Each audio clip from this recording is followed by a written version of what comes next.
BNP মহাসচিব মির্জা ফখরুল ইসলাম আলমগীর বলেছেন, নির্বাচনের তাফসিল ঘোষণার মাধ্যমে নতুন বাংলাদেশ গড়ার সুযোগ হচ্ছে।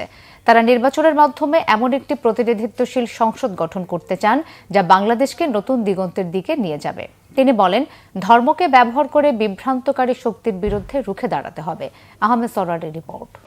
বিএনপির দেশ গড়ার পরিকল্পনা কর্মসূচির পঞ্চম দিনে বৃহস্পতিবার সকালে রাজধানীর খামারবাড়ির কৃষিবিদ ইনস্টিটিউশন মিলনায়তনে বিএনপি মহাসচিব বলেন, এবারের নির্বাচন আওয়ামী আমলের নির্বাচন নয়, এবার ভোট হবে নিরপেক্ষ। এই নির্বাচনে জয়ী হতে হলে জনগণের ভালোবাসা অর্জন করতে হবে। নির্বাচনের তফসিল ঘোষণা হবে। আজকে আবার আমরা একটা নতুন নির্বাচনের মধ্য দিয়ে নতুন করে বাংলাদেশের নেতৃত্ব সৃষ্টি করবার সুযোগ পেয়েছি। আমরা সুযোগ পেয়েছি যে আজকে জনগণকে সঙ্গে নিয়ে আমরা বাংলাদেশে এমন একটি প্রতিনিধিত্বশীল পার্লামেন্ট গঠন করব যে পার্লামেন্ট বাংলাদেশে একটা নতুন দিগন্তের দিকে নিয়ে যাবে। এই লড়াই সবচেয়ে কঠিন লড়াই, যে কথা আমার নেতাও বলেছেন।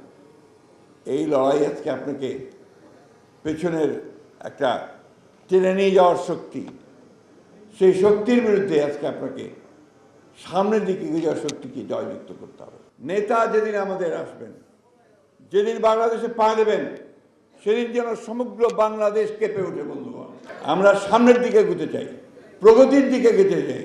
বাংলাদেশকে আমরা বাংলাদেশকে একটা মর্যাদার আসনে প্রতিষ্ঠা করবার জন্য আমাদের নেতার যে চিন্তা ভাবনা তাকে বাস্তবায়িত করার জন্য আমরা সামনের দিকে এগিয়ে যেতে চাই। মির্জা ফখরুল বলেন, নতুন একটি জোট বিএনপিকে সংস্কার বিরোধী হিসেবে দাঁড় করাতে যাচ্ছে, কিন্তু বিএনপির হাত ধরেই দেশে সংস্কার এসেছে।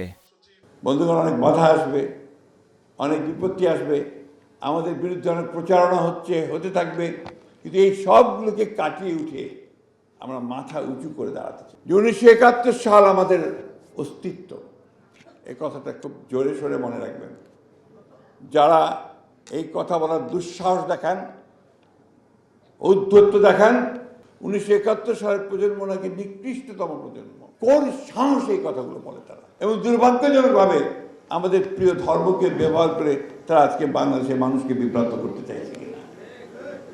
আজকে সেই শক্তির বিরুদ্ধে আমাদেরকে রুখে দাঁড়াতে হবে। অনুষ্ঠানে বিএনপির সিনিয়র যুগ্ম মহাসচিব রুহুল কবির রিজভী বেগম রোকেয়াকে নিয়ে রাজশাহী বিশ্ববিদ্যালয়ের পদার্থবিজ্ঞানের শিক্ষকের মন্তব্যের কঠোর সমালোচনা করেন। যিনি বিজ্ঞান পড়ান তিনি এত বিজ্ঞান বিরোধী কথা বলতে পারলেন? একজন মহিষী মহিলা, যাকে মুসলিম নারী সমাজকে যিনি আলোক দেখিয়েছেন, আলোর পথ দেখিয়েছেন, এটা চিন্তা করা যায়। 5ই আগস্ট আমরা মুক্ত হয়েছি, কিন্তু এই পতনের মধ্যে দিয়ে মুক্ত হওয়া পরে ভেতরে কোনো অন্ধকার, কোনো অন্ধ কালো শক্তির উত্থান ঘটছে কিনা এটা নিয়ে আমার খুব সংশয় তৈরি হয়।